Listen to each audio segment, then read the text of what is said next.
been southbound, I've been hellbound, riding on the midnight train. Going too fast now, think I'll slow down, standing in the pouring rain.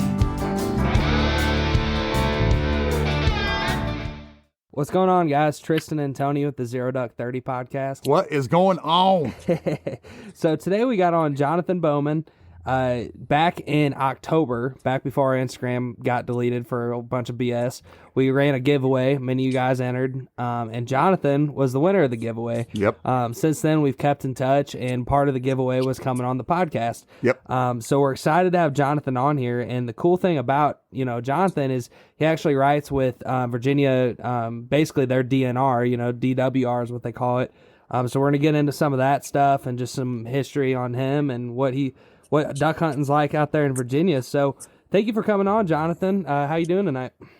Yeah, no, absolutely. Thank you for having me. It's certainly a fun extra piece to all the awesome gear you guys have sent my way. So very much looking forward to it. Heck yeah, man. Well, we appreciate you taking the time to get on here tonight. I know we've been trying to, with all of our schedules, me, Tony, Yeah. you, we've been trying to hone this in for a few weeks, but so I guess let's just kind of start, way back, Jonathan, how did you get into hunting, and are you from Virginia, or where are you from, man?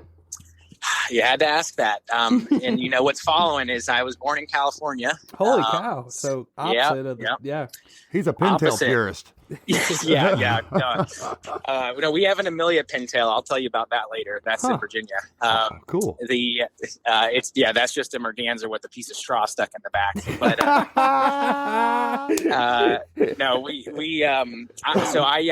I was born in Sacramento, and we moved when I was 5, so I wasn't there long. But then we moved to Northern Virginia, which is also about as embarrassing to say that you're from there, at least in Virginia. That's basically saying you're from California.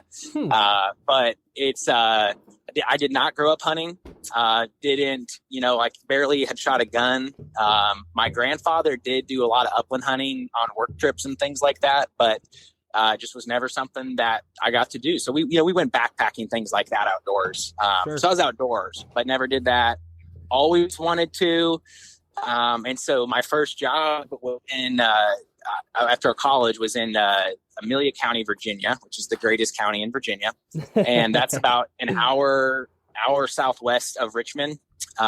So real small town, 13,000 people in the whole county, 2 stoplights kind of place. Okay. So when I moved there, I was working with high school students in that first job. And so, I'd always wanted to hunt. And as I'm working on, building relationships, kind of like in a mentoring program with high school students, I found a couple guys who hunted. And I said, hey, will y'all teach me to hunt? And, nice. Just started kind of cutting my teeth there, bought a $60 compound from some guy's sister's boyfriend kind of thing. It was an old bear, real old bear. Worked great, killed several deer with it. And, just kind of started out, didn't have any spots, would go to the wildlife management areas that we have, which are very tough to hunt in Virginia, especially for deer. I mean, guys who consistently kill deer on those, major props to them. So just kind of had to figure it out from high school guys and YouTube, and then started making some friends who really loved to hunt as I lived there longer. And then, really got motivated by the food aspect of it. But yeah, deer hunting was the first thing that I'd start with for sure. That's awesome, man. My first bow was a bear bow as well. Okay. Yep. I forgot, man. I wish I knew the model of it and stuff. Oh yeah. I don't even know. I don't have a clue. I'll tell you what the model of it was. What? Barely legal. Yeah. I basically took a bow that was a bear bow, and it was a children's bow. And I made some minor modifications to it that made it exactly 40 pounds. Exactly 40 pounds is what the law was. And man, we'll get into that story some other time when we talk about Tristan's first deer. It was a pretty crazy experience, but for sure, that's awesome.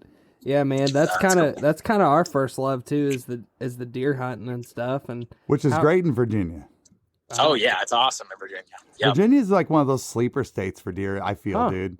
I really I'd feel never like heard when of you it. get in the Richmond area where he's at, Yeah. I mean, I don't know. I guess I didn't tell you this, Jonathan, but I lived in Virginia Beach for 4 years while I was in the Hope. Oh, okay. Yeah, That's big dog hunting territory. Yeah. Well, I was on the Ike aircraft carrier there in Norfolk, and my wife and I lived right there on Bird Neck, right down at Virginia Beach. And we loved it. We loved going up to Virginia. There's so much history, especially when you get into the Civil War and things like that.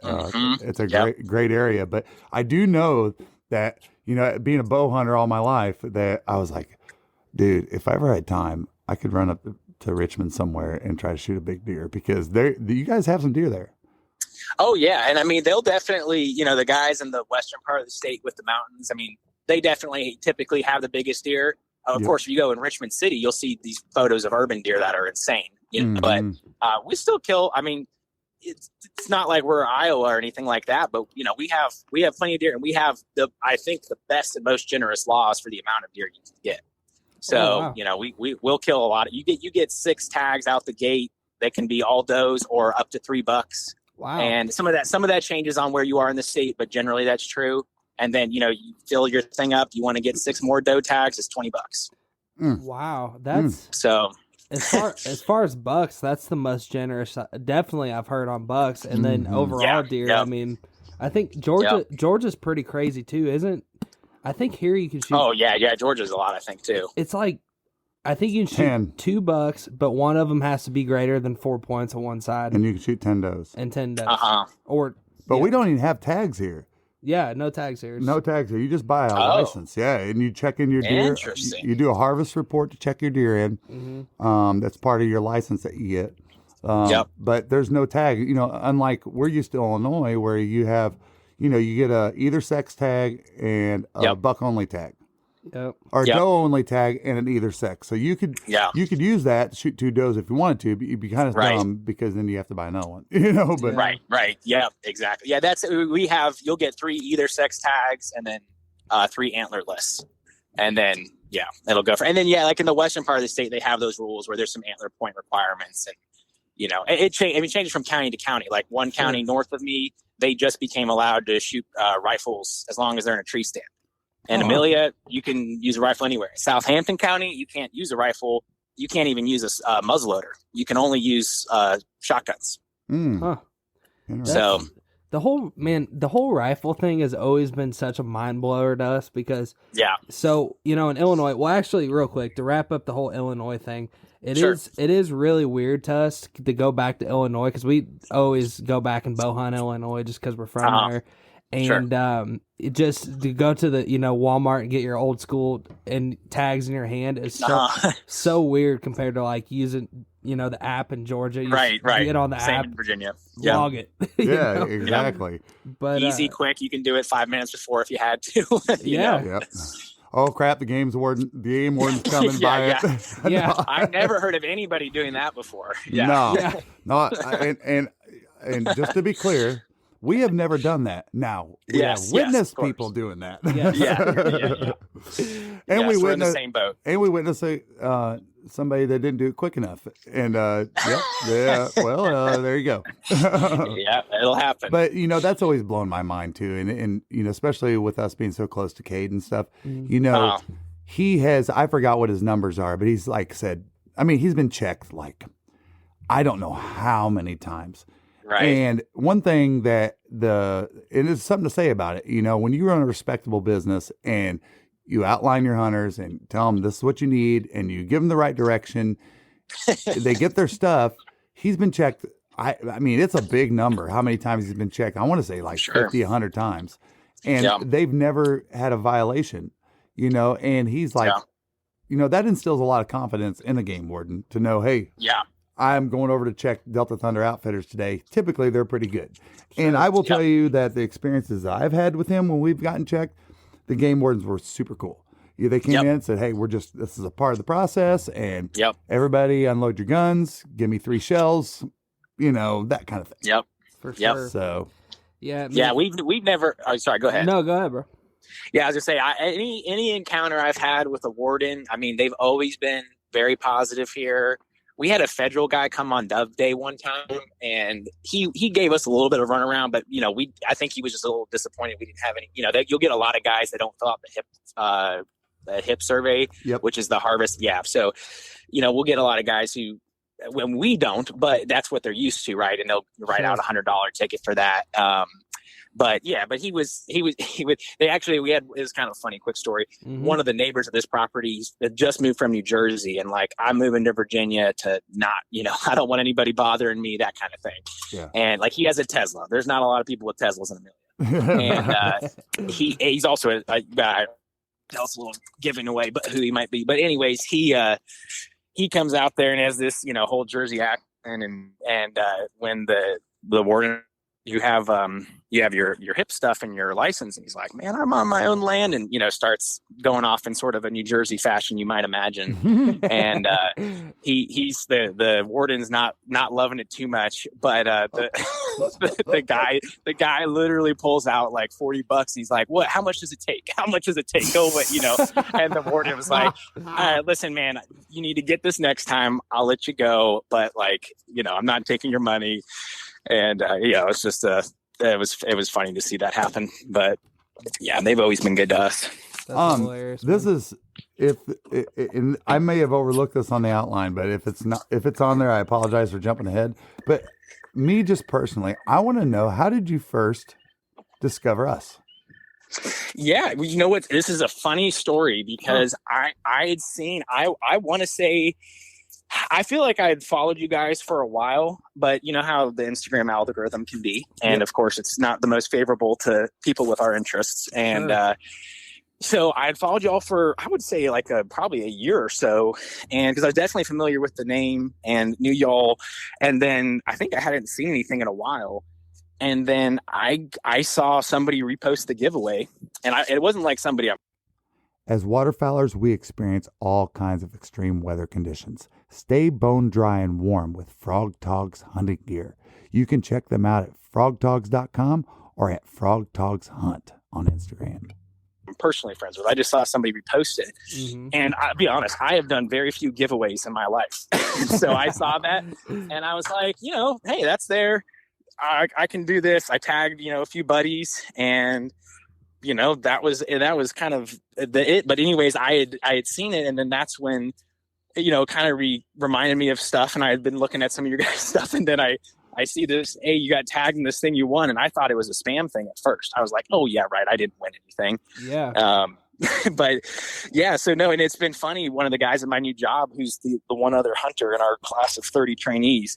Well, I go, yeah, dude, like, it's kind of crazy. I'm supposed to be on a podcast in a couple weeks for this thing. And he's like, what's it called? And he's the director. He's like, oh, dude, I love that podcast. Wow. So yeah, shout out to Kane Knight and near Richmond. Let's go, Kane. Man, it is really cool to just see the reach of, the podcast, since, we've only been doing it since April 1st of 2022. So I guess we're almost at a year, and I think that's awesome. You'll be our 45th episode. So basically, we've been doing it weekly, Well, that's been our whole push is the whole time is, here's what we've discovered is that there's a lot of people that get into the arena of hunting, doing media, and all of their aspirations are in the right direction, Sure. But day jobs get in the way, family gets in the way, family business, those types of things. Right. I just kept seeing all these podcast shows that, man, they started off, they had some great episodes, and then gone. Yeah, dude, there's like nothing for 6 months, nothing for 3 months, or just inconsistent. And I told Tristan, being the veteran that I am, I'm like OCD. I'm like, listen, if we are going to do this, I think we've only missed 1 week. Well, actually, even though we miss a week, like we've dropped like 2 a couple times. Yeah. And because I was trying to figure it out, like by April 1st, are we going to have 52 episodes to where it's like 52 weeks we've hit every single week, Right. Thing. And we're actually ahead a couple. So I think we might. Oh, hell yeah. Well, and my whole thing was like, dude, if I like something, and let's say I like Yellowstone, for example. Sure. Yep. I look forward to watching Yellowstone on Thursdays at this time.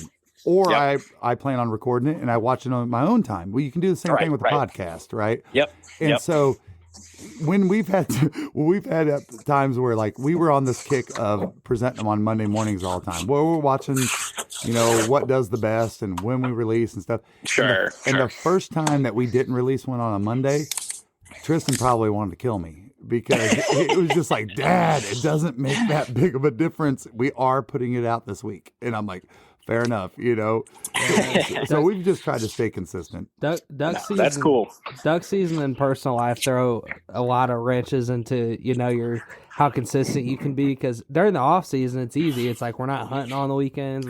Right, you got all this time all of a sudden. We actually like it more because we get together and just have that father-son camaraderie, obviously, and we work together, so there's that piece of it as well, But yeah, man, that's awesome. That's cool to hear about how you first discovered us. And what's crazy is what I loved about trying to get a hold of you that day was that Tristan and I were actually standing on like the roots of our bow hunting ground. I mean, this is like that's cool. Where we cut our teeth, and we looked and we were like, after a 13-hour drive or whatever it was, we were like, dude, we got to get there in time. We got to get there in time because we have to do this and we have to call Jonathan and we have to make sure we have Wi-Fi to put. Make sure we have Wi-Fi to do because we said we was going to do it live and all this stuff, and we do all that, and then Instagram goes, you guys are spam accounts, and wiped. Shortly after, gotta love it. There was a lot of if we ever do a giveaway again. First of all, I don't know if we'll be back on Instagram like that again. But if we ever do a giveaway, we're kind of pissed off at Instagram. They can kiss our ass. I get it, man. Honestly. I would be too. Yeah.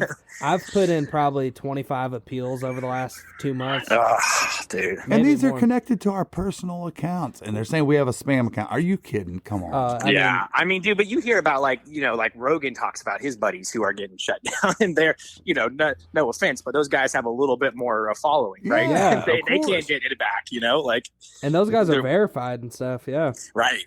Yeah. It's like, what hope is there for someone starting out, or it's just like, it'd be funny if like Luke Bryan was like, dude, Instagram shut me down. Somebody call Instagram. They're like, sorry, Luke, you cannot. It's like what I've realized is on their back end, like they don't have the they get so many reports, like they can't, view every single thing and be like, So the way they do it is if your page gets reported so many times, those take you down. It's all automated. Yeah, it's all automated.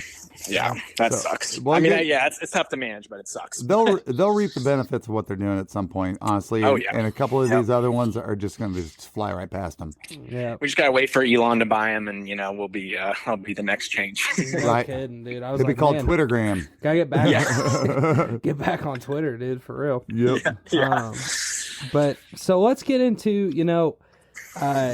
you write for DWR. We were mentioning that before. Can you kind of go into how you connected with them? For people listening, that's Virginia's Department of Natural Resources or Wildlife Resources, and kind of go into that, Jonathan. Yeah, well, so it's kind of funny because people are always like, what the heck is the DWR? And it used to be the DGIF, Department of Game and Inland Fisheries, and then they rebranded like 2 or 3 years ago to Department of Wildlife Resources. And there's plenty of different opinions on all of that. But the way that I got connected was when I was working with that nonprofit in Amelia. I would, like I said, I worked with a lot of high school guys. And so, once I got into hunting and, dove in pretty deep pretty quickly, I've always loved taking people to whatever I love to do and bring them along and, teach them new things. And of course, hunting is just the perfect thing for that. Sure. And so, just started taking some high school guys hunting, sometimes guys going for their first time, sometimes, guys who've been going a lot, but, maybe their dad, he's working during the week and my job was to spend time with these guys so I could take them in the week, Nice. And so get into that. And then one of the biggest challenges was when it got cold. Because I'm working for a nonprofit. I wasn't making a lot of money. I didn't have a lot of extra camo that I built up over the years. And so I'm trying to remember, I think it was through a mutual friend. I'd have to think about how it initially came about, but it turned out one of the guys who's pretty high up in the game department there, I think he's the head of marketing. He's about to retire, Tom Wilcox. He had reached out to me, and he had a connection to the nonprofit I worked with, and he had, said like, hey, would you ever do an article, or sorry, would you ever be interested in applying for a grant with us? And I was like, yes, I would be very interested in that. And so, we learned more about it. And so basically for 2 years, I think it was 2018 and 2019, might have been 19 and 20. We received a grant. There's a very specific process. And it's from the Virginia Wildlife Foundation. I think I got that right. That I think raises a lot of the funds for that. But they try to invest in different nonprofits in Virginia that are especially focused on, 21 and under, new outdoor activities, especially on hunting. There's lots of people who will do fishing, but there's not nearly as many for hunting. And so then especially beyond that, if you're working with, a more diverse demographic of some, way, that's especially, people who are not your typical hunter, right? You're going to get a lot more interest from them. And that was the situation in Amelia. And so we got those 2 grants, and, it's like $2,500, $3,000 roughly. I forget exactly. Nice. But I loaded up on First Light gear, and I got, I had guys who were like, I'm 6'2" and 200 pounds. And that's great for some people, but there's a lot of little guys that doesn't work for. And then there'd be, some big old football boys who definitely aren't fitting in that. Mm-hmm. So, I have size 14 waders down to, I think we have a size 8 pair maybe. Nice. But, just getting waders, clothing, that kind of stuff, that just for the warm weather, that was also, good quality, wasn't super noisy. And just trying to make that first experience when you go hunting, not you're freezing to death and you never want to go back because of that, Yeah. I guess that's my long-winded answer to say, after that, they had asked me, hey, would you write an article about, one of these hunts you've done from the grant money, which was on a waterfowl hunt. We didn't kill any ducks, but those guys had a great time and just kind of talked about that. And then I think I did one other article for them. And then I just threw out to them, I said, hey, you've done some awesome food stuff, but I think it should be a regular part of the newsletters, because this is, in my opinion, one of the biggest ways that we get the PR of hunting better, and also just introduce new hunters. This is, people are so big now on where does my food come from, all that stuff. Like, this is an easy win for, how people perceive hunting. And obviously this builds off of, people like Steve Ranella, Hank Shaw, those guys, right? I mean, this is not original thoughts, but like, I've seen that work so well. And so to me, it was like, let's emphasize this more. And so eventually a few months later, they called me back and they said, yeah, hey, would you want to do that for a monthly thing? And so it's been, I think, a year and a half now that I've been doing it regularly. Awesome. But yeah, so it's a lot of fun. That's great, man. I've always kind of had a similar thought, like back before, this is like, I've never even talked about this on the podcast, but back before ZD30 or anything, I had a little thing that I was trying to do on YouTube called Woods to Table. And it was like, I love it. It was very, similar meat eater vibe, that kind of thing. Yep. Where I would take, deer or whatever it was and make a recipe out of it and make a video. So I definitely know exactly where you're coming from. And, one of the things from your article that I loved, this quote, it is my belief that our most effective tool for showing the importance and benefit of hunting and fishing is through the meals and community it produces. I thought that was such a great point. That's just, that says it all, Dude, I appreciate that. No matter where we're from, what we do, and I just talked about this with Smitty from Smitty's Beard Sauce on the podcast, is that, and we actually had a lady in a networking group too that talked about there's certain things that bring us all together. Mm-hmm. No matter where you're from, what you do. One is food. 2 is culture. Mm-hmm. Dancing, singing, music. All these simple things that all bring us together. And that's cool that you are out there pushing that, because it has become way more important now where our food is coming from, especially if you're serious about your diet and you're trying to. I've known people that were put on a straight venison diet that have rang the bell on cancer. Wow. And I know a lady that got diagnosed with 6 months to live 40-something years ago. And she went on to straight, and it was a German doctor recommendation, but she went on a straight venison diet, and maybe it did, maybe it didn't. I don't know. But still, it didn't hurt. Right. If you can take the food we eat, as you know, Jonathan, in a more natural way. Yep. It can only be better for you. Well, absolutely. You listen to Rogan obviously a good bit, Jonathan. I do probably more than I should. Yeah, me too. And I'm sure you're familiar with Chad Mendez, the UFC fighter. Yeah. So he, I don't know if you follow him on Instagram, but I'm not a huge UFC guy. I'm not into it in the sense of I know it a lot, but I love it. Yeah, I'm just not yeah. No, I would say that's probably how I am too. I wouldn't say I'm I love listening to people on Rogan's podcast talk about it because I'm learning, but I'm not I'm not a diehard like I am football or something, but sure. But Chad Mendez said that his psoriasis, he's got a really bad psoriasis problem, cleared up on the straight carnivore diet. And I know he's a big Western game hunter, elk and all that stuff. And that's primarily what he's eating. So there's something to that, Oh, dude. Mike Tyson, I remember they talked about it one time when he started eating, he's eating, what did he say? It was some big game. I can't remember what he was eating, but it might have been, I don't think it was elk, but it was, something. Mm-hmm. And he was saying, he's like, Joe, thank you so much. If I had done this when I was fighting, I can't even imagine, he's like, I've never felt this good. Just, I'm just old though now. Wow. So it's just, you're a guy like that. Say that. That's kind of wild. Yeah, that's crazy. And I've listened to those podcasts, but I cannot believe I don't remember that point. But yeah. Man, what was I gonna say about the wild game aspect? Shoot, I don't know, man. There was something about that whole train of thought with somebody that was on his podcast I was gonna bring up.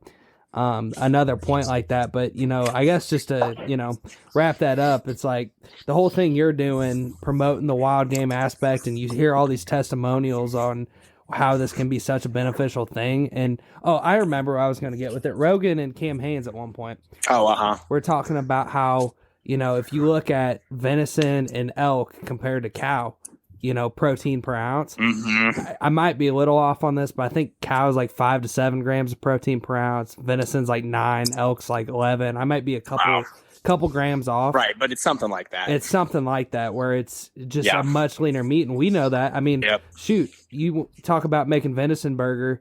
You know how it is. You got to add fat to it to make a burger because it's so damn lean. Absolutely. Yep. No, and especially out west, the only thing you can say negative, in this part of the country is, maybe that deer isn't as pure as the purest contained grass-fed, cow that's being raised right and stuff. Because, the deer's crossing over to different farmers' fields, and they might be getting this and that. But it's got to be, it's still so much cleaner than commodity meat in a, packed-in house. It's just not even comparable. you know? Absolutely. You start, and the way you feel, right? You just feel so, I'm not saying you feel like you're Superman or anything, but my body, there's 100% difference if I eat a venison burger versus obviously something, and I'm not saying I'm above McDonald's, I'll eat McDonald's, but you feel very different when you eat those two things. And even then a restaurant burger, you can get a nice, Wagyu beef burger from the place that's $20, but it's probably not that different tasting in all reality. And, that venison burger is healthy for you, I'm pretty sure. For sure, man. Well, all you got to do is dial up Super Size Me or one of those shows.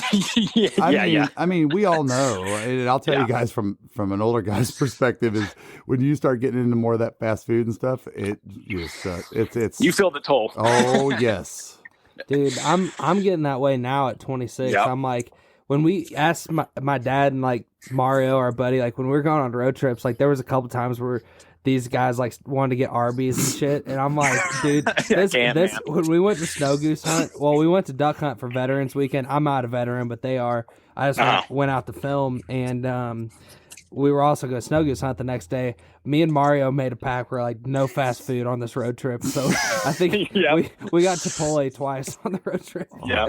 Oh, no, it's a slight upgrade, but it feels a hell of a lot better for sure. Oh man, it does. It does. And here's, and I'm going to continue to talk about this as much, and I'm going to track it and document it this whole next year. But I'm making a big push in the waterfowl community about, all right, like, if you know how many times people do a poll and say, what's the best duck to eat? Mm-hmm. Now, there's definitely some favorable ducks. All right. Sure. I mean, let's just say there is. But here's the thing. If I go and shoot a 7-year-old buck, right? Right. And I shoot a year and a half or a first year fawn, and I take that meat, you are going to taste an incredible difference. It's like a different animal. Yeah, because that meat's older, it's harder, whatever you want to call it. Science people, I don't know, but we all know that the older the animal, same thing with pigs. People say the same thing. I ain't eating that old boar. Here's what I'm getting into, and I think the waterfowl community, us as people that eat the food that we harvest, dude, it's red meat, right? Yep. So in theory, all juvenile birds should taste better. I would think so. Well, here's what got me onto this. We shot some specs, and we're actually getting ready to release a video on it. Okay, nice. And there were several juvies.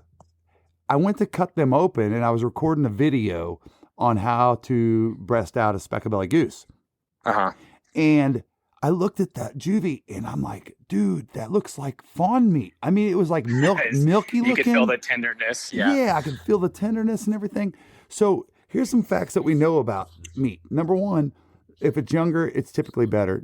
The other thing that we know is that if you recover let's say a gut shot deer, there's going to be so much adrenaline in that meat from that animal that it is not going to taste good. I can be bold and factual about that.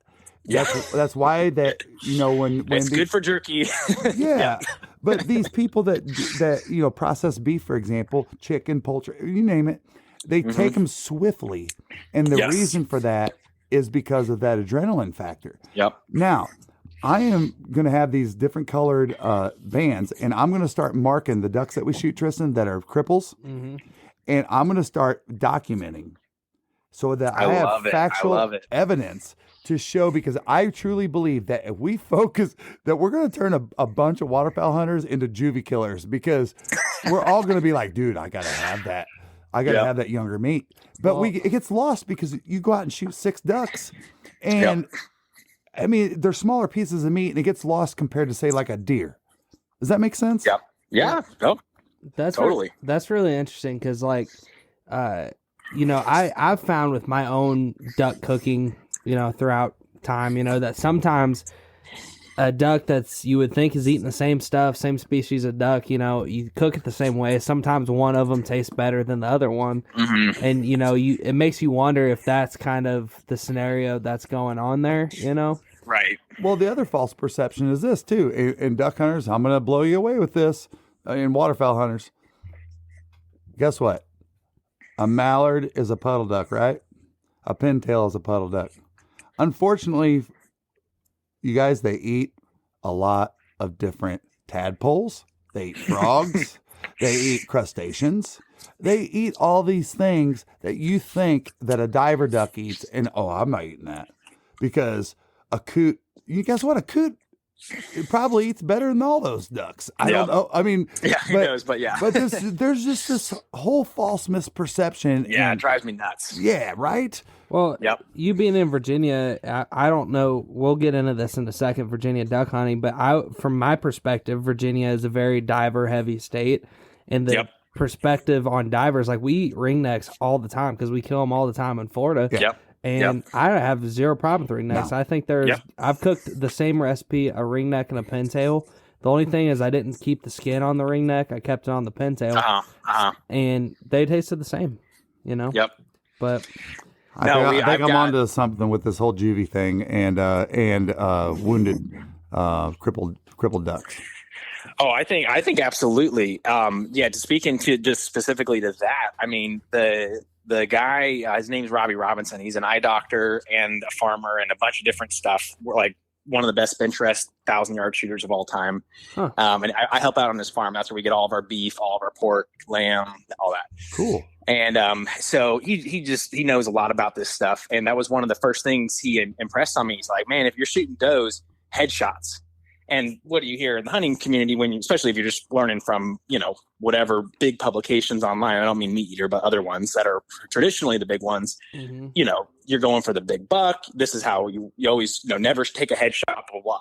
And I try to be as ethical of a hunter as I can be from the standpoint of like, I want that animal to die quickly for its own sake of not suffering. And then to what you guys are getting at, the quality of the meat, which is the main reason I hunt.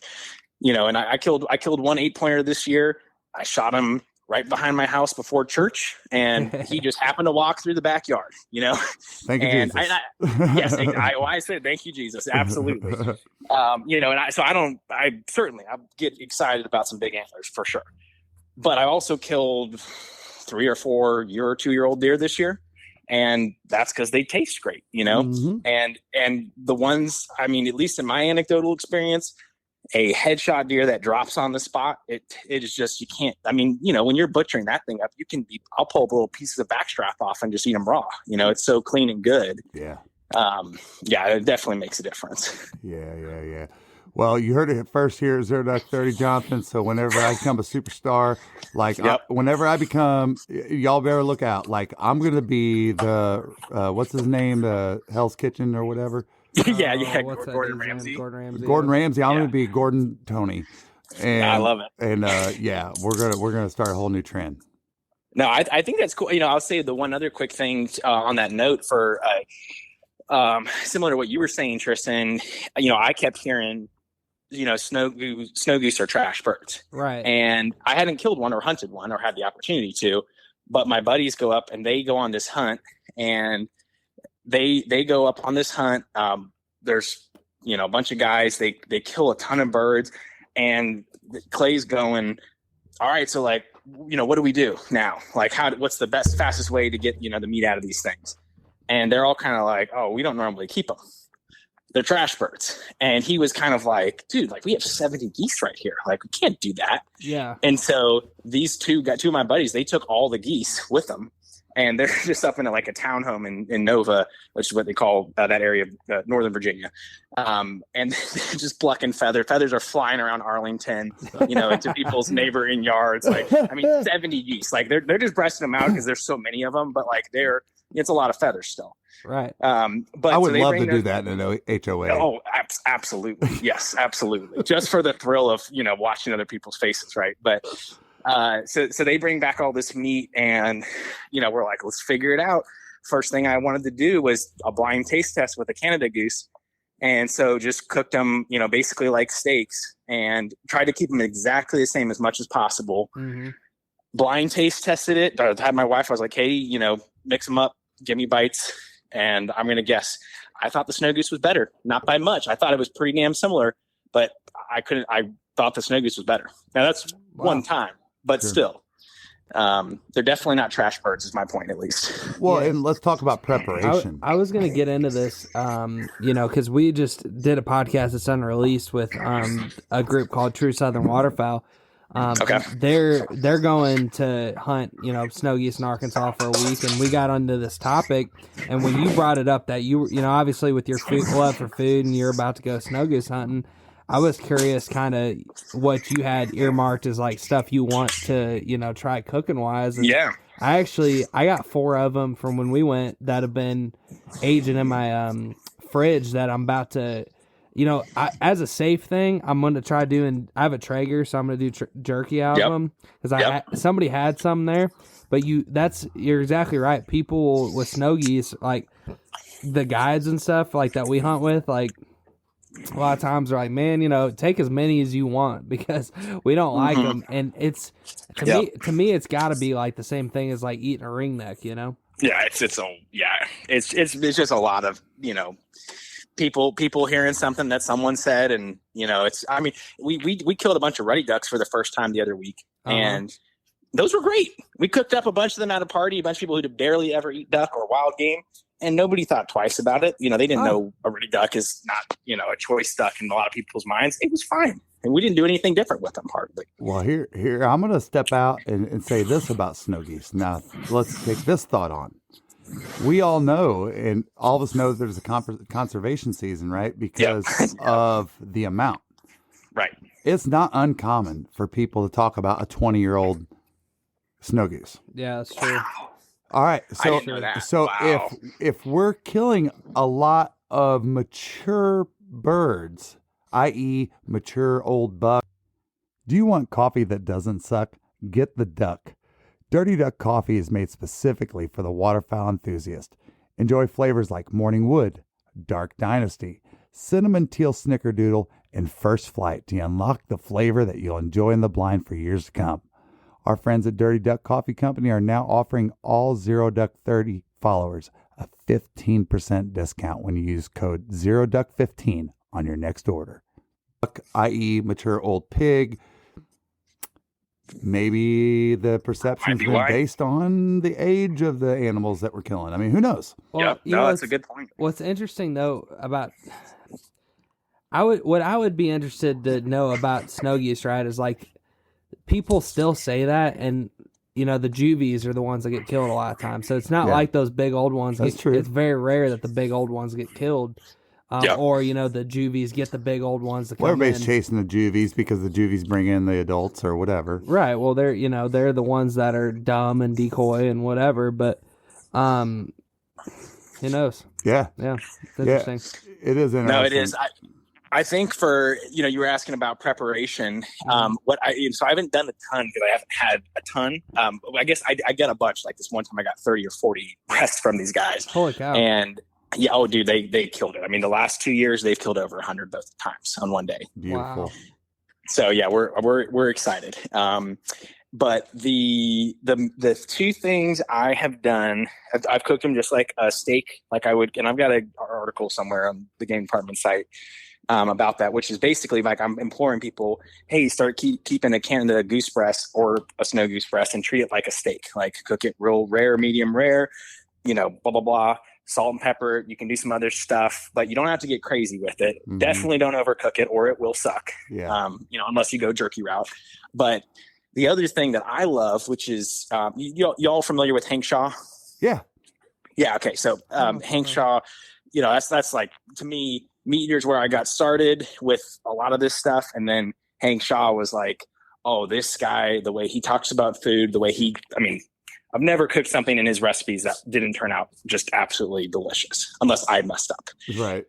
But his pastrami recipe, and I've seen a lot of other similar ones. I love making goose pastrami. I mean, that is just such a delicious, easy thing to do. And then, when I do it, I try to do a big batch. So you're doing, 30 to 50 breasts at a time. Wow. And when I do it, I just, it's going to be a big whole procedure.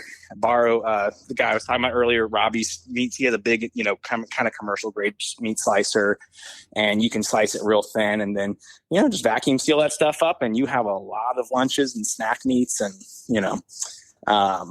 all that stuff. But this year, if we get a lot, I'm definitely going to try a few different things just to see what, you can do with it. Well, and here's the other thing. So, all right, imagine this. And I'm going to be as quick as I can about this. I've been bow hunting all my life, all right? Years and years and years and years and years. We grew up hunting in Illinois, and the culture in which I deer hunted was you shot a deer, you took it to a meat processor. A meat processor gave you your meat. You picked out what you wanted. And what got me off of that in the beginning was, dude, am I even getting my own meat back? Yep. And I started asking processors, I'm like, you guarantee me that I get my meat back? And the answer was no. Ugh. And I was like, are you shitting me? I was under this false perception that I'm getting my deer back. Mm-hmm. All right. Yep. Well, so that started to deter me from it. Then we moved to Florida, and a good friend of mine says, what do you mean you're gonna take it to a processor? Are you guys high? Is exactly what he's like. He's like, no, dude, you need to take care of that meat. Let me tell you what you do. Quarter that thing up, throw it on some ice, and this was the general rule in Florida. How to do it is take that meat, put it on ice, and let it sit for at least 3 days and bleed out. And pull the plug on the cooler, let it sit like that, and it'll blow your mind.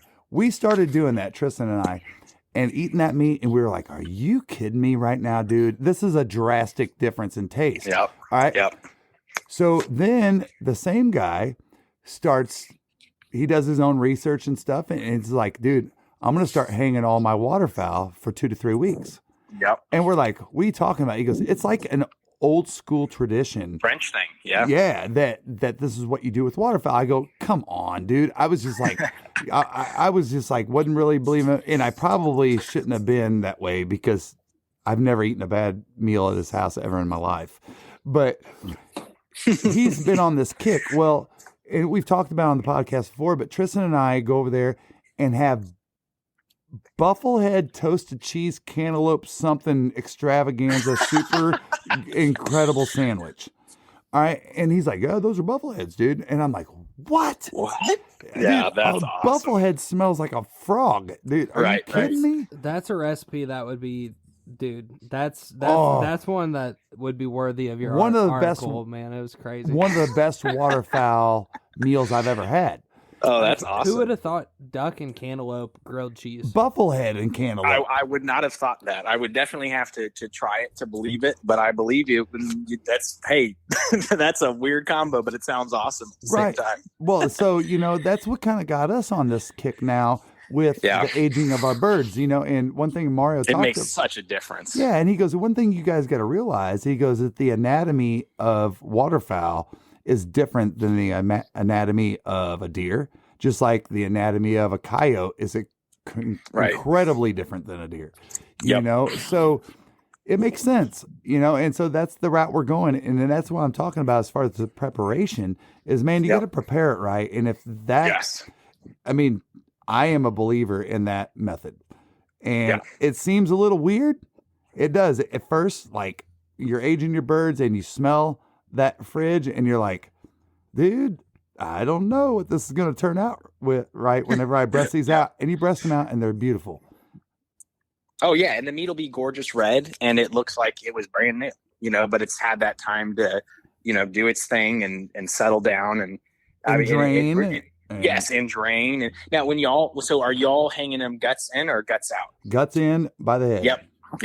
Yeah, and that's why I think it's worth clarifying because I think a lot of people would assume that you meant guts out when you put them in the fridge. But I do the same thing, and it's honestly a great thing. I wish more waterfowlers knew because we've all been there where you get done hunting, you're kind of rushing that hunt in, you just barely fit it in, and you got the next thing. And I bet a lot of birds unfortunately get tossed because people are like, I didn't have time, and what they could have just tossed it in the fridge overnight or left it outside if it's cold enough. Yeah, that's a good point, man. Yeah, people assuming that it's bad, Yeah, I think I've done the longest. I don't know if I've gone 3 weeks, but I've definitely done 2 weeks on a goose, and it looked immaculate when I pulled that. The legs were great, the thighs were great, the breast was great, and I've definitely done ducks around 2 weeks. I don't know how long, but yeah, I haven't had any issues. I haven't gotten sick from it. I cook it pretty rare typically too. Yeah. It's an incredible thing. The thing too that the farmer would talk about, I was mentioning earlier, Robbie would say, look, dude, if you didn't hang a beef, that thing would taste gamey too, right? Gamey, quote unquote. And it's the same thing. Like you have to process that stuff, right? If butchers and, meat processors didn't let that meat hang and drain properly, and, usually with good beef, it's 3 weeks or so more, and so I believe that's correct. Yeah. So that it's the same thing. And my wife did not like eating, pretty much any kind of deer steak growing up. In fact, my father-in-law didn't even like eating deer steak, and he was a big hunter. And I cooked them one. I mean, I got my wife on board a few years ago, but my father-in-law, I finally got him to have one of them from after I've let him hang in a walk-in cooler for a week or a week and a half. And it makes a world of difference. Yeah. And they love it now, you know? Dude, the deer meat, the deer steak, I've turned several of my friends on to just, you know, different, you know, you might do a deer steak medium rare and you put like a balsamic glaze on top of it, or you put like a blueberry balsamic glaze or a chimichurri or whatever it might be. Yep. But dude, those simple things with that deer steak, I mean, makes a difference. I would put that up against any, I mean, a rib, like honestly my favorite thing out there is a ribeye, you know. But like I would put that up against like filet, like for real. For real. I mean, Dude, I mean, I always say, like, if you had to give me like the best steak, my last steak, is it beef or venison? It's probably beef, but like, and it's the best cow there is, right? But at the same time, there are the average steak I've had in life or would get at a restaurant. I'd rather have a venison that I or someone else who could cook made. You know, like those steaks are going to be better most of the time still. I won't forget, and Tristan, whenever they were younger, we had a bunch of his friends over. We had like a little pool party or whatever. And Mario, my buddy, and I've been bragging about, you know, preparing and cooking meat the right way. I said, hey, I'm going to have all these guys over. I go, I want to cook up some deer meat for them because most of them probably have never tasted it. Yeah. And they were all in the pool, and we were feeding them like fish. Yeah, dude, fun, I would throw them. We would throw them little medallions of venison, and I mean, these guys were going, "Oh my god, dude! It just melted in my mouth," and I'm like, "Yep, yeah." Now there was a couple beers involved, you know, and it helped. As there should be. Yeah, and it helped. It helped it taste better, but from a group standpoint of people that had never eaten venison before, that was like a big turn on for me because I'm like, dude, these younger guys have never even tasted this stuff before. They only know beef. And our partners at Huntwise are offering an exclusive discount for ZD30 followers. As an elite member, some of the features you'll immediately gain access to are Huntcast, Windcast, peak kill times, property lines, owner information, and phone lookup. 250 map layers, unlimited offline maps, 3D maps, social media, and on top of it all, save up to 50% on some of the top hunting brands in the industry. Download and explore the #1 hunting tool set. They're throwing this stuff to them, and they're like, dude, keep feeding Duck 30. You know, it was that good. It's amazing. And one thing I've noticed too, a lot of people who are not coming from a background of, I'll just call it the suburbs. Yeah. They are a lot more open to wild game. Yeah. And it's been very cool to see that. And a lot of guys, I've got a guy in my new job that's from Ghana, and he's been like, he's there first 10 years, he said, super cool guy, Daniel. And he's been like, oh, dude, I got to try some of that. I got to try, you know, he's like, oh, you have lamb? Like, you know, a lot of people hear lamb, they're like, ew, I don't eat that, which is stupid. Yeah. But, you know, but he's like all about it. So it is cool to see. One, it's sad how we get comfortable with our, you know, McDonald's and Chipotle's, as great as they can be. But it's really refreshing when you see someone that's coming from just a different culture or whatever and goes, you know, this is the real deal. Well, let's take these two side-by-side comparisons real quick.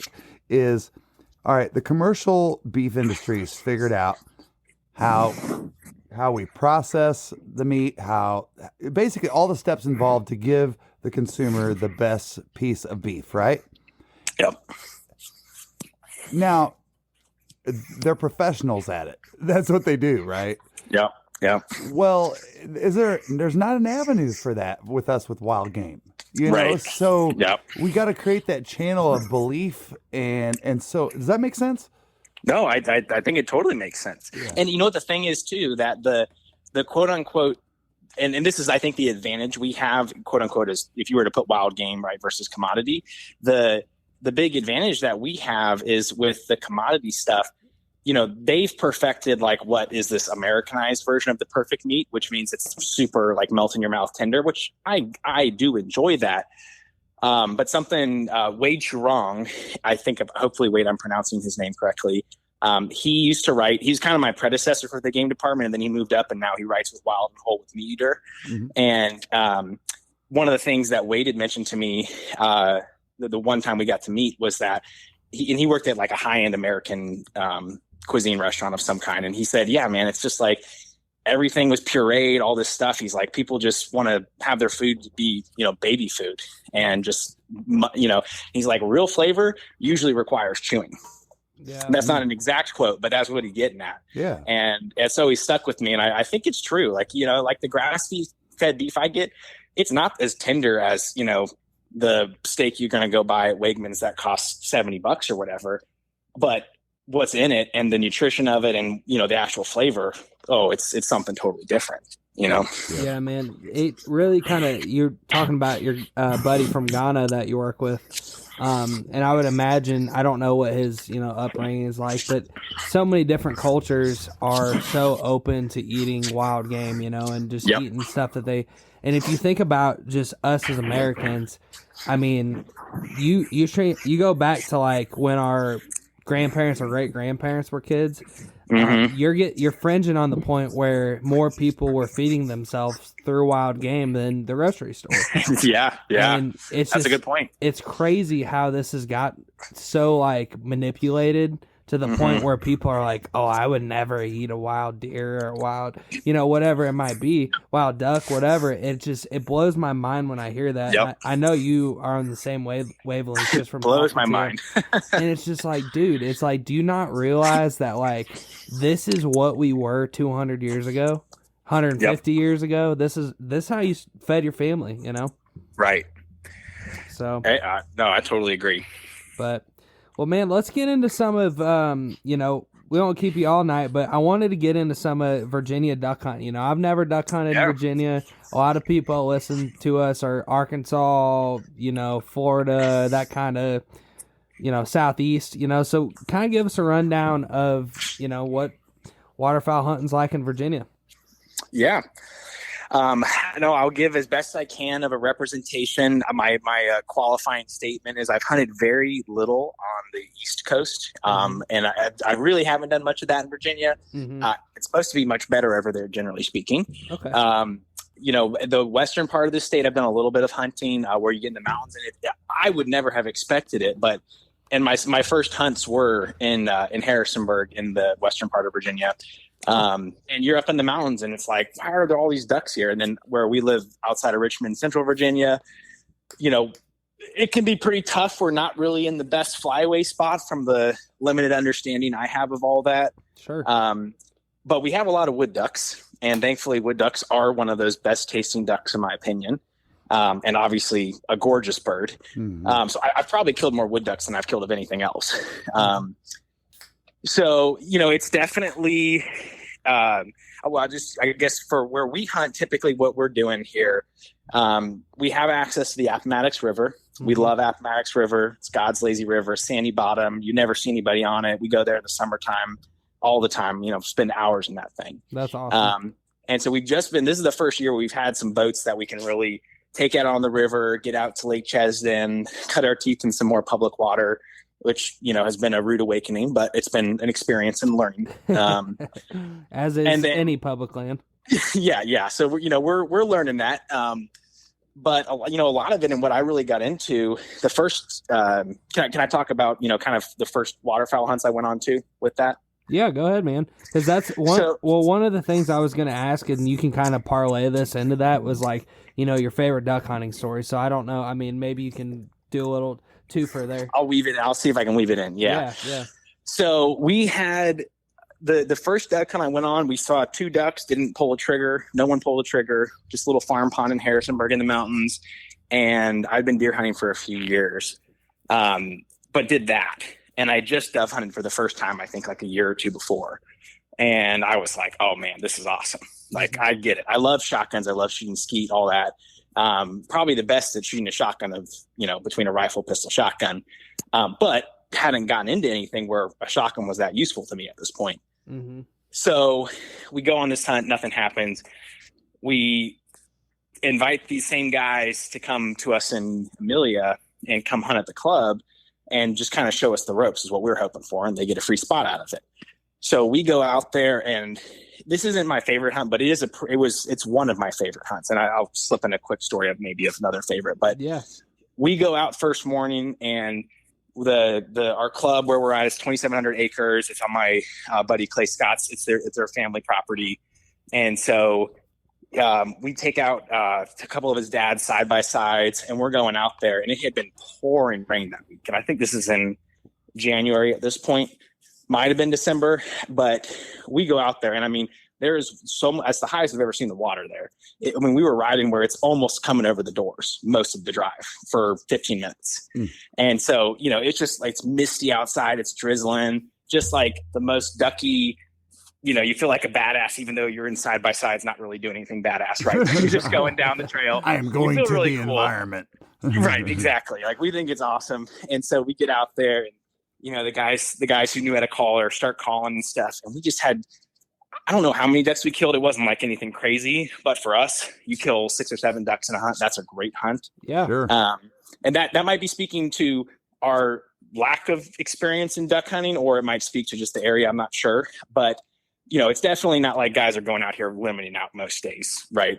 Mm-hmm. And so we did that. And I mean, there was 3 or 4 of us on that trip, and that hunt, and we were just hooked. And so we started getting into it. We started getting all the gear, buying stuff on Craigslist and Facebook Marketplace, and, finding widows and recently divorced women and getting great deals. And so we just keep, piling stuff up and, so anyways, like, typically what we're doing is going to swamp ponds, as we call them. Mm-hmm. And, we'll get somewhere that we can. It's mostly private land because the public land stuff is just so competitive. To get up, you're getting up real early, and the times we've gone, besides like Chesden, it's tough. And guys who do it, again, like, credit to them. But we'll go to these little swamp ponds, and especially in the early season, of one of my favorite ones, we had way too many guys. Like, our nature of our friend group is we get so excited about like whatever we're excited about, and we end up inviting too many people to whatever we're doing. So we have 13 guys hunting this, like, not even a 1/4 acre pond, and we're just like lining this thing, and it's a little swamp pond, and we had wood ducks coming in like crazy the first 15 minutes. Mm-hmm. And boom, boom, boom, boom, boom. I think we killed, I don't know, around 12, something like that, which for us is a great day of hunting. Mm-hmm. And so it's stuff like that. I think so when we see a mallard come in, honestly, like, we get really excited. Yeah. And I'm not saying that's not true other places, but like, I didn't kill a mallard this year. I killed 2 last year, and I killed some before. And some of that's just, where we're going. And some of that's just, we're not that great at calling, but it's really fun for us when we do get these different species. So we get a lot of mergansers, and we have no problem. I mean, we're going to eat what we shoot, but sure. We get excited. It's like whack-a-mole to us. Those things start coming down, they dive down, they pop up the other side of the pond.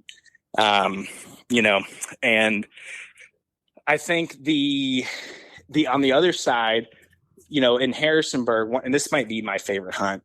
One of my good friends, Ian Slater, we were going, he took me to his spot on his farm that he was staying at. And so we take a canoe down the river, pitch dark and a little sketchy feeling. We get to this spot, we set up on this, in the river on a bank, hide the canoe away. And I really wasn't that good at calling. It's been only a year of duck hunting, and I'm still not that great, but I was pretty new to it. Ian, I say, hey man, take the call. He had forgotten his or something like that. And within like 2 minutes of first light, he drops the call, and there wasn't a lanyard on it because I didn't have one. Yeah. And so we have no call. So we're like, oh boy, like, what's this going to be? Well, that's the only day I've limited out on everything we could have in my life. Wow. And we had mallards coming in. We had, we killed a limit of geese that we were watching them 100 yards up from us for 40 minutes. And then they decided to fly straight down the river, and, they knew we were there. So anyways, that's a bit of a ramble, but that's my, Virginia duck hunting. It's rough. It's tough. The guys who do really well, I have a ton of respect for them. I think sometimes it's people have honey holes that they have locked down. And then, a lot of it's guys who get up real early and know where to go. Jonathan, not to interrupt you. I'm sorry. No, you're fine. Please. Do y'all have brants up there? I think we do, but not like that I've encountered. I just heard somebody talking about it and saying where they we definitely have brand. Where they go, and that's just like, I I mean, Dr. Duck had this recent a hunt at Long Island on some brants, and I just heard him talking about where brants go, and I thought, man, that might be one of those things where I could go out and say, hey, babe, let's go back to where we our stopping grounds in Virginia Beach, and I'll snack. I was going to say, I think it's a Virginia Beach or around the Eastern Shore or something like that. Got it. Which I mean, a couple hours, to the east from us. But I definitely know that I think there's even maybe a Virginia brant. Maybe I'm talking out my ass, but fair enough. No, yeah. That story you just told about the duck call, man, that's such a testament to, like, hunting as a whole. I mean, that's the whole thing about, you can't kill them, from the couch kind of thing. It just sometimes you just gotta be lucky, and maybe it's a little divine intervention. I don't know, but that's what makes hunting great, is those days that the shit is just. I can't even tell you how many times in my life, especially deer hunting, that shit's gone wrong and something magical happens, Oh, for sure. Well, one of the ones that went on last year, same story as you. I'm not a veteran, but I have a lot of veteran buddies. Mm-hmm. And my buddy Scott, and we had found it was actually, this guy's the man, Chris Howard. I had reached out on our Virginia waterfowlers and said, hey, anybody doing like a veteran hunt? I've got a couple of good buddies who just got into it. And our spots had kind of been sort of used up at that point to where we weren't really seeing much. And this guy was like, yeah, man, I got room for another one. I was like, I'm not bringing a gun. I'm going to come along just to, be there, and I'll take some videos for y'all and just whatever. And, I mean, it was one of the best hunts I've actually been on. I mean, there was, if you had, some of these guys were new, if you had guys who were all on their game, I mean, you would have had a full limit for sure. But I mean, it was shots left and right. And my buddy Scott, he's going on one of his first hunts, and he's been through a lot of this kind of stuff. And this is one of his first hunts, right? I mean, the guy knows his way around a gun, and he nailed a wood duck. I mean, everybody said it was 50 yards, no question. I mean, just absolutely nailed this thing screaming across. So, it's just fun to see moments like that where there's a guy who's like new into this thing. They get it. They sink their teeth in, and stuff like that happens, and it just makes it all worth it, Absolutely, man. We, so I think one of the things we were going to do with this podcast is do kind of like, obviously our interview with you, but then kind of a recap on, our last couple weeks of duck season. And sure. This might be redundant because of this, but I can't help but not bring it up because it was just so recent. And, we went out there for that veteran duck hunt in Arkansas. And, the exact same scenario. It's, I've been fortunate enough being out there to see some incredible hunts, hunted myself on some incredible hunts out there, just awesome mixed bags and stuff. And, we hunt with these veterans and opening, it's one day there. So the morning, one speckled belly goose, we get that. We go and hunt this other field in the afternoon, which was like the hot field. These other veterans limited out by late morning, and we go in there and they drop me because I'm filming, and I got duck calling these two new veterans that have never duck hunted in their whole life out there. And within the time that the guide drove the side-by-side back to get my dad and Mario, which was maybe 5 minutes to get back, we had a group of spoonies, decoy perfect, and a group of ringnecks green wings just circle us multiple times. And I think they took a shot at those. And just by the end of the hunt, all the veterans limited out, all four of them, just an awesome mixed bag. But man, it was just to see those guys, like those guys are so hooked now. Like, oh yeah, it is so fun to see. Yeah. Oh, and those guys are so gear heavy. Like my buddy Scott, he's got an A400 now. He has this and that waders. He's got all these. He just fully dove in. It's so fun to see. Yeah, dude. Us veterans, we tend to be a little bit OCD. A little bit, and yeah, to see those guys go out there, and like one of them, he made the comment, forgive his soul. He's like, dude, I don't know if I'm on a deer hunt anymore. And I go, bro, you're from Illinois. You cannot say that. You cannot say that, So, But Yep. yeah, man. No, yeah, my buddy Scott's basically said the same thing. He's like, I mean, deer's cool and all, but like, he's like, duck hunting is where it's at, man, you know? It is. And you know, it's funny is, and this is just kind of a funny side note, is that I was telling Cade about us bringing these guys out, and I said these guys have never waterfowl hunted before, and they served in Iraq with my buddy, you know, and as a Marine, and he goes, "They're Marines." And I go, yeah. He goes, "They can't shoot worth a shit with a shotgun." And I said, yeah. And so my buddy Mario is a pretty good shot with his shotgun, you know. And he goes, bro, what he's telling you is true. He goes, most Marines cannot shoot. He goes, I have found it the hardest firearm for me to learn. He goes, I can pick up a rifle and a pistol all day long. He goes, but when it comes to a shotgun, it's a different animal. You know, it's the aiming versus pointing thing. It's totally. I mean, it's funny. And Scott's he's the only guy I know who, I mean, he just has excelled at literally everything he shoots. But he's done like some high level competition stuff too, so he's on a different level. Mm-hmm. But most any guy who learned to shoot a rifle and they're really good at it, they struggle with the shotgun. It seems. Yeah. It's just it's a different game. No different than your bow or your crossbow or slingshot or whatever you're going for, you know. Well, man, Jonathan, it's been a great podcast, man. Dude, this is like it totally exceeded my expectations. I mean, not to put any shame on you at all, but bro, we got into some great topics, and I think that the people that listen to us are really going to enjoy this podcast. Well, that's the beautiful thing about podcasts, man, is like you just get on and, you know, sometimes it's, we've learned that sometimes some people, you know, not knocking anybody or anything, but some people, they're harder to talk to. And Jonathan, you're definitely not one of those people that are hard to talk to. Too much, yeah. And naturally, just, you know, you keep getting these side conversations that you're like, this is beautiful. We can't let this in, you know.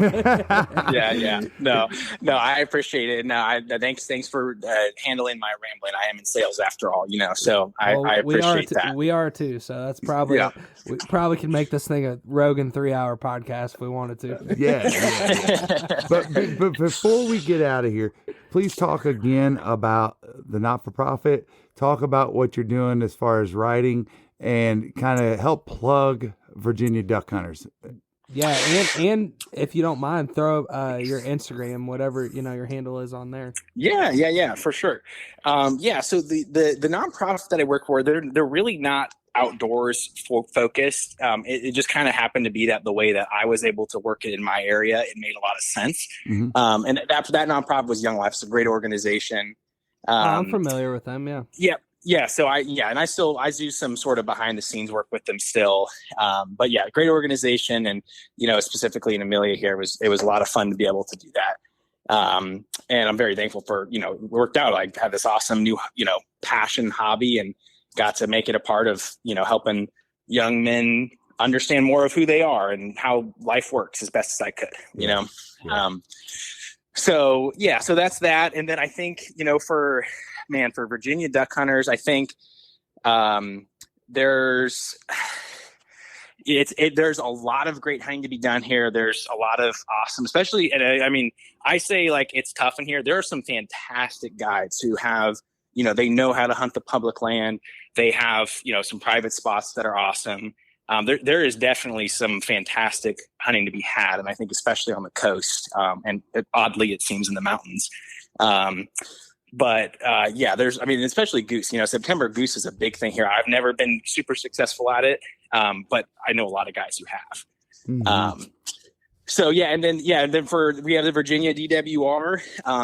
You know, obviously that's where you go and get your license and whatnot. But there's an awesome team there that is really pushing to help wildlife be something that's accessible. I think the state is doing and the DWR in general is doing a really good job of making just the outdoors available to everyone, not just the good old boys who have land. And I'm fortunate to have some access to that with some of my friends, but I've been there where I didn't have any land. And first time I was on deer hunting in public land, I climbed into a tree because I assumed that's what you did. Like I didn't have a tree stand. I just climbed a tree with a lean field, you know? Right. And then I think I hit everything. Instagram is my name's Jonathan Bowman. My wife very cleverly came up with Bowman in the Wild, so it's just BOWMAN and the Wild all spelled out. Awesome. Well, man, Awesome, man. thank you so much for taking the time out of your busy night, man. And we can't wait to get together and hunt with you. Yeah, no, I'm looking forward to it. We'll definitely have to link up for that Arkansas hunt. And, thanks you guys again for the giveaway. The prize has been awesome. I've loved listening to the podcast. I've listened to several episodes now, and it's been you guys have a cool angle on things, and it's very much it feels like you're talking to a buddy, which is really cool. And sometimes I think missed with some of the other hunting stuff that's out there. So you guys are doing a good thing. Thank you. We appreciate that, man. It's great to hear that from a perspective of somebody that this is the first time we've all talked on the phone. We like to think that we're doing an okay job, but yeah, no, it's great. No, and when we get together, we'll have to eat a lot of good food together. Yes, sir. Yep, that's right. You're the cook. You already claimed it. Well, hey, we got to do a little help here. I want some of your guys' stuff too, but we'll eat well. Yes, sir. Sounds good, man. Well, Jonathan, thank you again, brother, and I'm sure we'll be in touch soon. Yeah, Tristan, Tony, really nice to meet y'all, and you guys have a great night. All right, man. You too. Thank Thanks. you. All right, take care.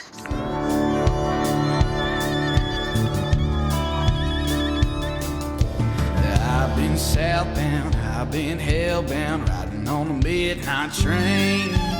Going too fast now, think I ought to slow down, standing in the pouring rain.